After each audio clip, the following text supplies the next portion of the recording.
Hi everyone. So today I thought I'd do something a bit different. Instead of doing more of like a day in the life and what I eat in a day, etc., etc., I thought it'd be quite a cool idea to go through the supplements that I've been taking every day throughout off season slash when I'm not in prep, and now that I'm in prep, what has changed and what additional things I'm taking. Because I had a few comments about the other video asking what the tablets were that I was taking. So I thought it would be a pretty good idea to just go through what I'm taking, why I'm taking it, with the help of Google. Even though I'm a medical student, it's quite hard to retain the information of every single tablet and what its benefits are. So we'll start off with what's around me. So vitamin D from Holland & Barrett. So I take one of these a day. Predominantly for bone health, so strengthens bones, prevents stress fractures, but also for a natural athlete it can help muscle growth, if I find out what Google has to say as well.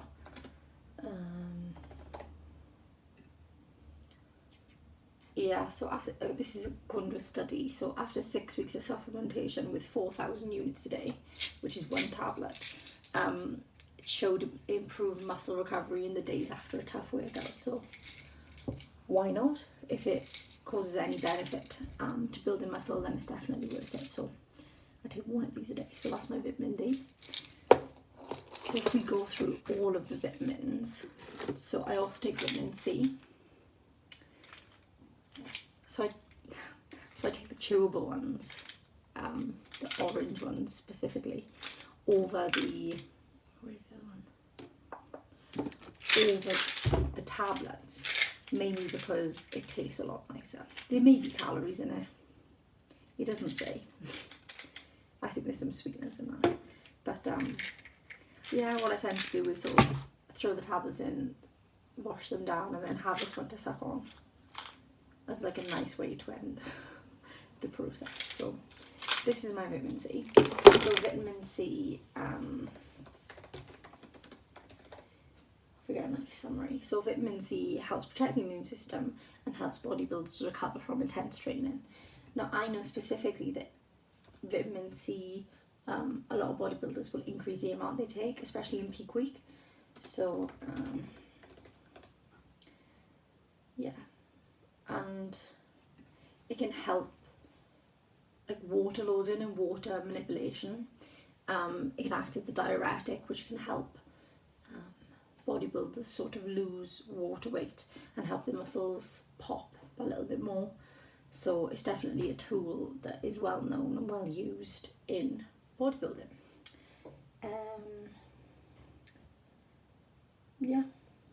Reduces muscle soreness, yada yada yada. Prevents damage is the main thing. So both of those really are to do with like muscle growth and repair, and that's a common theme throughout a lot of the supplements that I take. Is generally it's all to do with protecting those muscles. The other one I take is omega-3s, 369s, fish oils. I find these so fascinating. Like if I was a child and I found these, I would want to eat them. I'm sure they'd taste horrid, but they just look really nice. But yeah, I take 2 of these a day. Does it say? Yeah, so it contributes to the maintenance of normal blood pressure and normal triglyceride concentrations. So not sure if anybody has a medical background or cares really, but you have good fat and bad fat, HDL and LDL. And we want to try and increase the amount of HDL that we have and lower the amount of LDL that we have. So it's just a really good way of sort of maintaining your overall health. Highly recommend these.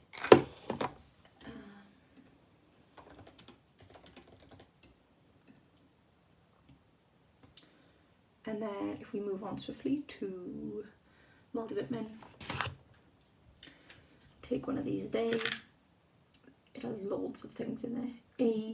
Vitamin A, vitamin D3, vitamin E, vitamin K, vitamin C, thiamine, niacin, vitamin B12 and folic acid, so they're really good to prevent anemia and fatigue and tiredness. And then copper, magnesium, iodine, So if you could name an organ in the body, like your heart, it protects the heart. Liver, there's something in there that protects the liver. Iodine protects the thyroid, so multivitamins for the win. Everybody's favourite supplement, creatine. Yeah, so I actually don't tend to use the powdered version just because when I work out I tend to use an energy drink, which is awful, and I'm a horrible person because of it, which isn't good for you or your heart. But yeah, I tend to drink like a Monster or an energy can, like during the main part of my workout, the main bulk of my workout, and then I'll have water afterwards. Whereas I can't be asked to take this with me, and then when I start drinking the water, put it in. So I tend to use these. I've never actually seen anybody else take these. These are the tablet version of creatine. Helps muscle growth and repair. Doesn't say it does anything else. Not on there.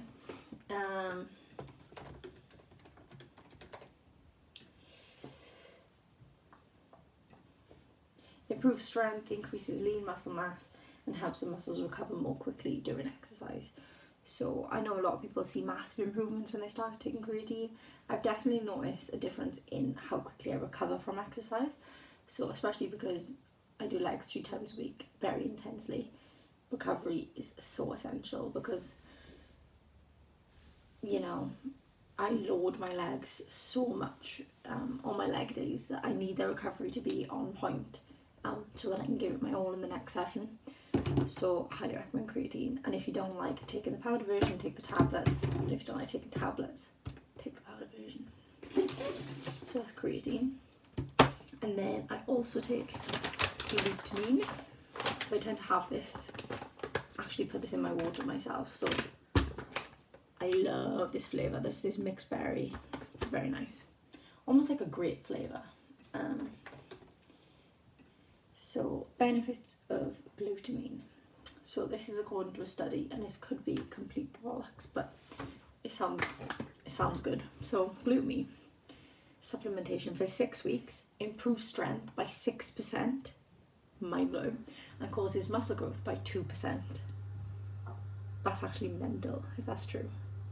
It is an anabolic, which means causes like hypertrophy of the muscles, and a fat burner with the potential to cause fat reduction. So why wouldn't you take glutamine? I didn't actually know about the strength thing. That's mental. I tend to take this religiously on prep. Before prep, I wasn't the best at taking it, so maybe I'll talk about whether I've seen any benefits from glutamine now. I'm taking it every day, so glutamine. What else? So we have psyllium husk. So psyllium husk is like a fibre supplement. Story time. So when I did my HB cut last year for my photo shoot prep, I actually suffered severely with constipation. Because there's like a fine line between having too much fibre in your diet and having too little fibre in your diet. And even though I do eat veggies, I didn't eat enough veggies, or maybe I didn't drink enough water, so my like regular bowel movements weren't a thing. So I needed something to sort of regularize my digestion. So I started taking these. It does say on the back to take 4 to 6 capsules a day. Do not take 4 to 6 capsules a day. Because I did this and I was so severely constipated. I had to take the most aggressive laxative there is, and it was the worst experience of my life. So 1 a day to start with. You can go up after that, but highly recommend psyllium husk. Last one I think is, I've lost the label for this actually, is turkesterone. They're all relatively, all the supplements are to do with like muscle hypertrophy, muscle growth, muscle repair, recovery, maintaining overall health. But I know testosterone isn't something that many people know about. So it's found in plants, so it's like a natural anabolic, so it promotes muscle growth, but naturally. And it's not like a steroid, the way that like testosterone is and estrogen inhibitors, etc. It doesn't cause any side effects or any hormonal side effects. So it causes some of the positives of anabolic steroids without the steroid part, basically.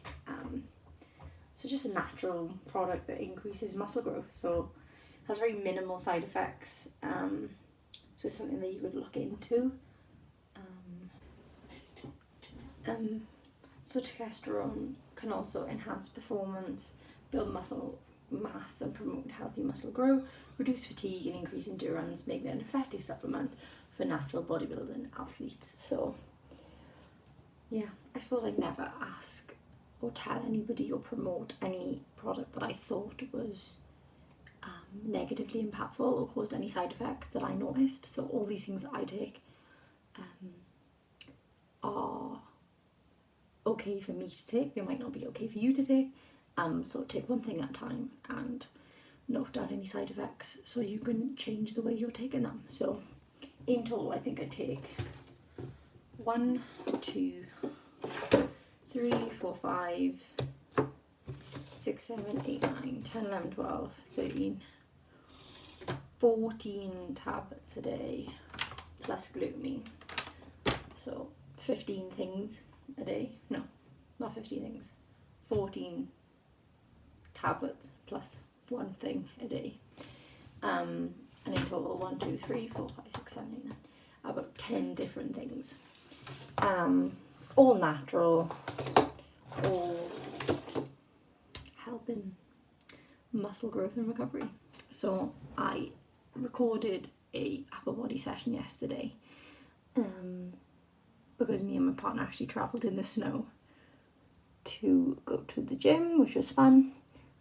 I've noticed that I only tend to upload my leg days on YouTube, even though I train upper body just as hard. So I'll insert some of those clips now. I'm going shopping later, do my weekly shop, so I'll take you to that, and then we'll talk a little bit later about what's changed.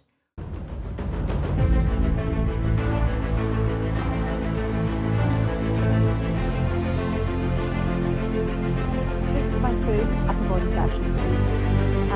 I generally start this day with shoulders. I only recorded some of the workout because I started off as an empty gym and then became busy, and I absolutely hate recording in front of people.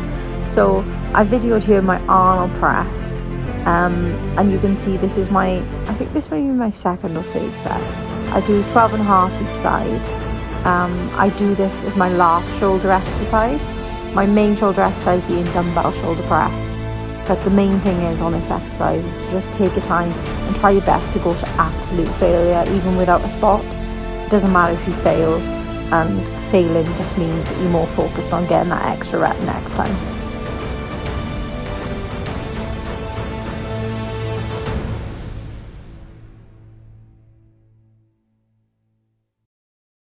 So I tried to record most of my sets of the barbell row today, mainly because I'm not quite sure how I feel about my sets at the moment. My first set felt really good, that's 40k, so quite light. And then moving on to 50, I feel like maybe I take the bar a bit too low, which causes me to use a little bit too much momentum. So I think you can see, if you can compare the first and the second set, you can sort of see what I mean. But at the end of the day, it's what feels best for you. I don't really believe in one size fits all, so if you feel it, then no one can say otherwise, really. But yeah, and then this is my top set of 55. Maybe a little bit too much momentum, but you've just got to slam the weights on and have a go, really, haven't you?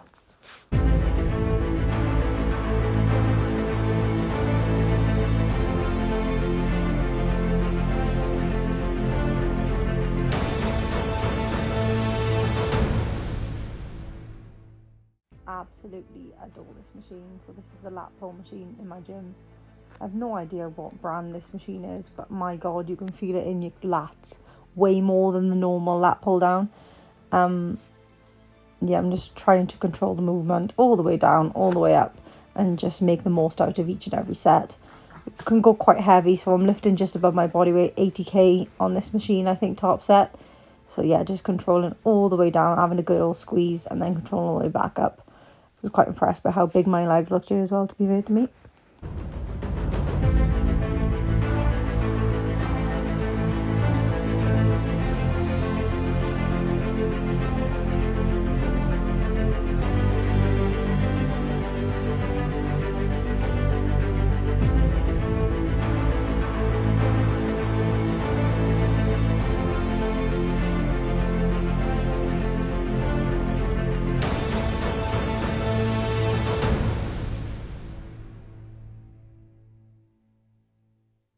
This is the last thing I recorded. This was my rear delt flies.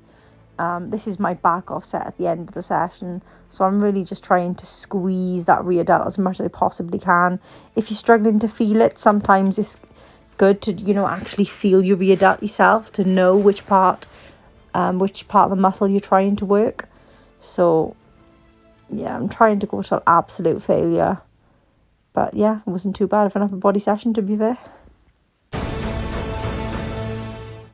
And this is from my rest day today, just showing the movements that I'm doing. So incline walk on the treadmill, carrying dumbbells, and then you can see in the second set I'm attempting to run incline for 20 minutes. Some people call this a jog, some people call this a run. I can confirm that my heart rate's high enough for this to be a run.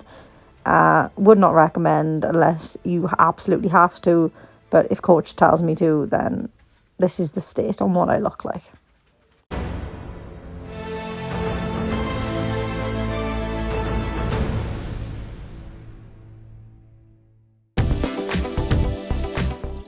Took this video thinking I had doubts. Definitely just the lighting, but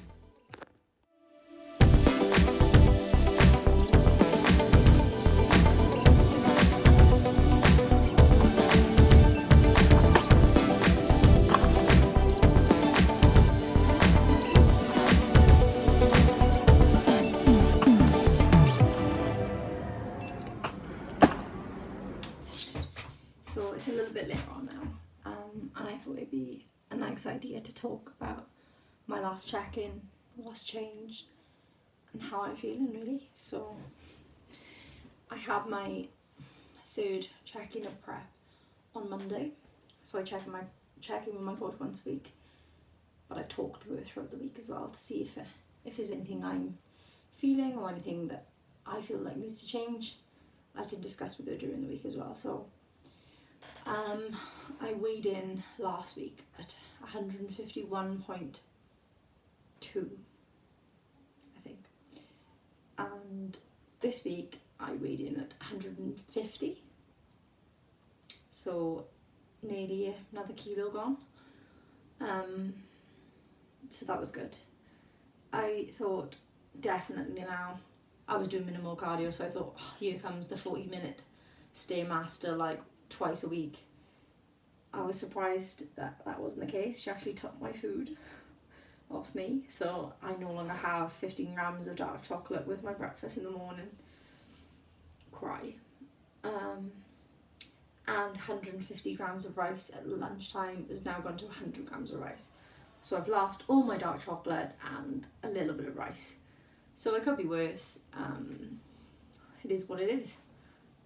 In fact, I feel quite like happy about it because I know that means things are going to move, things are going to change. So yeah, I'm not too bothered about that. I still have my peanut butter on my oats in the morning, and I put some low calorie sweetener on it, so it's fine, I can live with that. And the only other changes that have happened are, so I think I mentioned last week that I was doing 20 minutes on the Stairmaster after one of my upper body sessions, and 40 minutes incline treadmill walking, holding dumbbells for 40 minutes. So overall an hour of cardio a week. So that's now gone up to an hour and 10 minutes of cardio a week, but instead of doing 40 minutes on the Stairmaster, 40 minutes on the treadmill, I'm still doing 40 minutes, but I'm doing 50 minutes on the treadmill, split into two parts, 20 minutes running uphill, which is traumatizing, uphill running. Bear in mind, I'm not a runner, so this is going to be fun. And then 30 minutes incline walking with dumbbells. So that's a decent change this week. So it's actually my rest day today, so I did that today, and it was surprisingly easier than I thought. I don't normally run at all, so I thought not only am I running for 20 minutes, I'm running uphill. I had to stop once, which is pretty good going, but I definitely felt like I burned a lot more calories. I think on my Apple Watch I burned like in total 600 calories for the entire 50 minutes of cardio, whereas before I was mainly probably doing like 400 calories. So definitely should, fingers crossed, be seeing a drop this week. So those are the changes. I'm feeling motivated, excited, a bit scared that I'm not going to be lean enough. But the thing is, my stomach is quite tight. Like in the mornings I have abs. It's always been like that. Like my waist comes in like that.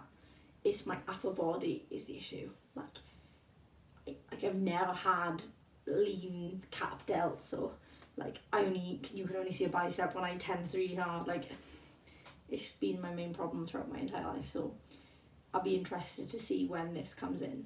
But yeah, just keep pushing forward. Keep eating on plan to a T. Try my best during my cardio. And I'm just excited to do some fasted cardio, because I feel like that's when you know you're on prep, is when you do fasted cardio. But I don't get to say that anymore. Well, anymore, not yet. I don't get to say that yet. But yeah. So as of this past Monday, I was 16 weeks out. And 16 weeks ago, bring it on.